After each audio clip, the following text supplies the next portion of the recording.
Shalom Bapak Ibu Saudara yang dikasihi oleh Tuhan Yesus Kristus.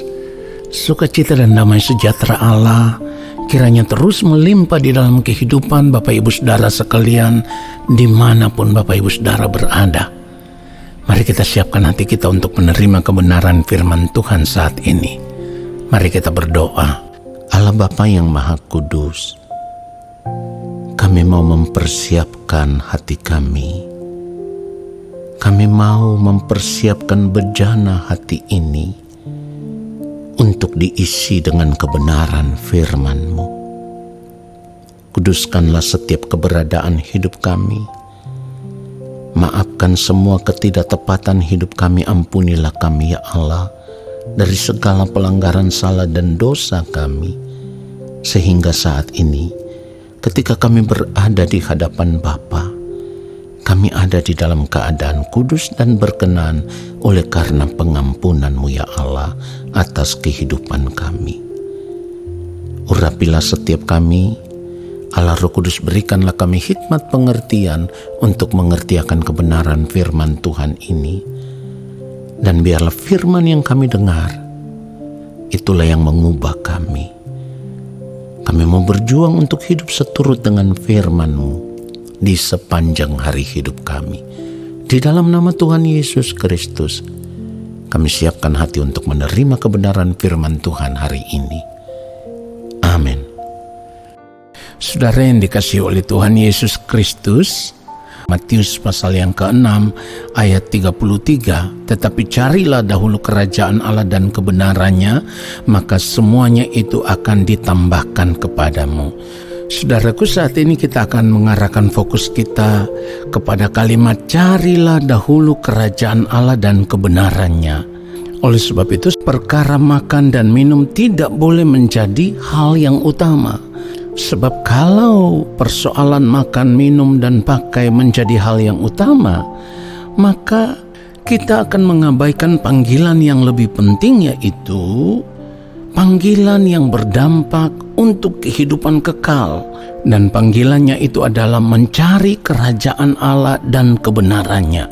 Jadi bukan persoalan makan, minum, dan pakai yang harus diutamakan. Kita tidak boleh mengabaikan apa yang dikatakan oleh Tuhan Yesus di dalam ayat 32, ya. Semua itu dicari bangsa-bangsa yang tidak mengenal Allah. Ini sudah menjadi satu peringatan yang sangat tegas bagi kita. Kalau kita mengarahkan fokus kita kepada persoalan makan, minum, dan pakai, apa bedanya kita dengan orang-orang yang tidak mengenal Allah? Sama saja. Apa yang dicari mereka, saudaraku? Kehidupan mengenai hal-hal jasmani. Dan semuanya itu sifatnya hanya sementara.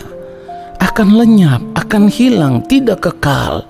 Nah, saudaraku, sebagai orang percaya, fokus kita bukan untuk hal itu, tetapi fokus kita harus tertuju kepada kerajaan sorga. Nah, berbicara tentang kerajaan sorga, itu artinya berbicara tentang pemerintahan Allah. Mungkin saudara akan berpikir, tapi kan kita masih hidup di dunia ini. Ya benar. Tetapi sebagai orang percaya, cara hidup kita saat ini pun sudah harus seperti kita hidup di dalam kerajaan Bapa di sorga. Sebab itu di dalam pimpinan Roh Kudus, kita lalu berjuang untuk hidup benar, hidup kudus, hidup tidak bercacat, bercela. Itulah kenapa di dalam Matius pasal 6, ya, di dalam ayatnya yang ke-10 firman Tuhan katakan, datanglah kerajaanmu, jadilah kehendakmu di bumi seperti di sorga. Artinya sekalipun kita masih ada di dunia ini, tetapi cara hidup kita sudah penuh dengan penghormatan kepada Bapa di sorga. Kita hidup di dalam kedaulatan Allah secara penuh. Disitulah kita bisa mengontrol setiap sikap hidup kita, perkataan, perbuatan kita, apapun yang kita lakukan. Semuanya itu hanya untuk hormat kemuliaan nama Bapa di sorga. Jadi persoalan makan, minum, dan pakai itu bukan persoalan utama. Sebab kalau itu dijadikan masalah utama, maka kita tidak berbeda dengan dunia ini. Kita sama dengan orang yang tidak mengenal Allah. Itulah kenapa kita harus memeriksa seluruh keberadaan hidup kita. Sebab kalau kita masih hidup sama dengan cara hidup dunia, berarti kita sama dengan orang yang tidak mengenal Allah. Itu juga berarti kita bukan merupakan warga keluarga kerajaan Allah. Saudara, kalau firman Tuhan katakan carilah dahulu, ini mengandung arti berjuang untuk suatu tujuan. Jadi kalau Tuhan Yesus berkata carilah dahulu kerajaan Allah, itu artinya fokus hidup kita yang terutama harus tertuju kepada hal yang satu ini, kerajaan Allah, bukan yang lain. Kata cari itu mengandung arti perjuangan dengan keras untuk memperoleh sesuatu, dan sesuatu itu adalah kerajaan Allah dan kebenarannya. Kata kebenaran di dalam ayat ini itu bertalian erat dengan cara hidup kita. Di dalam hal ini bertalian dengan tingkah laku kita, sikap kita, baik yang kelihatan maupun yang tidak kelihatan. Itulah kenapa yang Tuhan Yesus kehendaki supaya sebagai orang percaya kita hidup secara luar biasa di dalam kelakuan. Nah, di dalam kebenaran firman Tuhan, Matius pasal yang kelima, ayatnya yang ke-20, Tuhan Yesus berkata, maka aku berkata kepadamu, jika hidup keagamaanmu tidak lebih benar daripada hidup keagamaan ahli-ahli Taurat dan orang-orang Farisi, sesungguhnya kamu tidak akan masuk ke dalam kerajaan sorga. Perhatikan itu, saudaraku. Jadi kita tahu sekarang bahwa untuk hidup benar itu penuh dengan perjuangan yang keras, tidak gampang. Itulah kenapa selama kita hidup di dunia ini kita harus berjuang supaya bisa menghadirkan pemerintahan Allah dalam kehidupan kita secara pribadi. Sekali lagi saya katakan, belajar untuk hidup kudus, hidup benar, hidup tidak bercacat, tidak bercela, itu tidak gampang.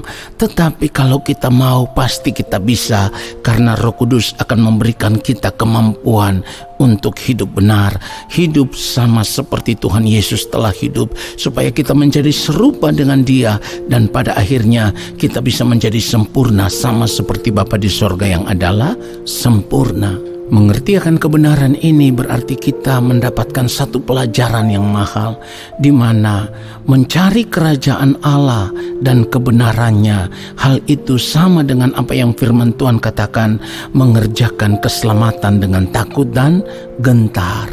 Itulah yang dimaksudkan firman Tuhan di dalam Filipi pasal yang kedua ayat 12. Oleh sebab itu, sebagai orang percaya, kalau kita tidak mendahulukan mencari kerajaan Allah dan kebenarannya selama kita masih hidup di dunia ini, itu berarti kita tidak bersedia diselamatkan. Tetapi kalau kita mau mencari kerajaan Allah dan kebenarannya, kita harus mengambil satu keputusan, meninggalkan dunia ini dengan segala kesenangannya, lalu kita hidup hanya untuk Tuhan saja. Lalu bagaimana dengan kebutuhan jasmani kita? Bapa di sorga tahu apa yang kita perlukan. Ketika kita bekerja keras untuk mencapai semuanya itu, Dia tahu mencukupi kita sesuai dengan apa yang kita perlukan.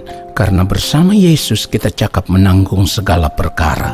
Kiranya kebenaran firman Tuhan ini memberkati kita semua. Amin. Saudara, mari kita berdoa. Bapa, kami bersyukur untuk kebenaran firman-Mu. Kami sungguh menyadari bahwa di sepanjang hari-hari hidup kami, ketika kami masih ada di dunia ini, kami mau benar-benar mengarahkan fokus hidup kami hanya tertuju kepada kerajaan-Mu. Karena kami tahu, di dalam kerajaan-Mu itulah kami akan masuk kepada kehidupan yang sesungguhnya. Tuhan, ampunilah kami jikalau selama ini kami tidak mempergunakan hidup kami sebagaimana mestinya yang Bapa kehendaki. Seringkali kami hidup dengan cara hidup dunia. Tetapi saat ini Tuhan, ketika kami mendengarkan kebenaran firman-Mu, kami menyadari sungguh, bukan persoalan makan, minum, dan pakai yang harus kami utamakan, yang harus kami khawatirkan, tetapi menjadi pribadi yang berkenan di hadapan-Mu ya Allah. Itulah yang harus menjadi fokus kehidupan kami ketika kami masih hidup di dunia ini sebagai anak-anak Bapa di sorga. Karena kami mau ketika nanti kami berada di balik kematian, Bapa boleh mengenal kami sebagai anak-anak Bapa yang berkenan dan kami boleh dilayakkan untuk berada di dalam kerajaan-Mu ya Allah. Di dalam nama Tuhan Yesus Kristus, kami sudah berdoa dan bersyukur untuk kebenaran firman Tuhan ini. Kami mau mengangkat tangan di hadapan Bapa di sorga. Kami percaya Allah Bapa di sorga berkenan menurunkan tangan dan memberkati kami semua. Turunlah atas kehidupan kami segala berkat kasih karunia daripada Allah Bapa di sorga. Rahmat cinta kasih yang berlimpah-limpah dari Gembala Agung yang mulia Tuhan Yesus Kristus, di dalam persekutuan yang manis dengan Roh Allah yang kudus, menyertai langkah hidup kami dan memberkati kami sekarang sampai selama-lamanya. Amin. Saudaraku, percayalah, apapun yang engkau kerjakan di sepanjang hari ini, Tuhan akan menyertai langkah hidupmu. Shalom.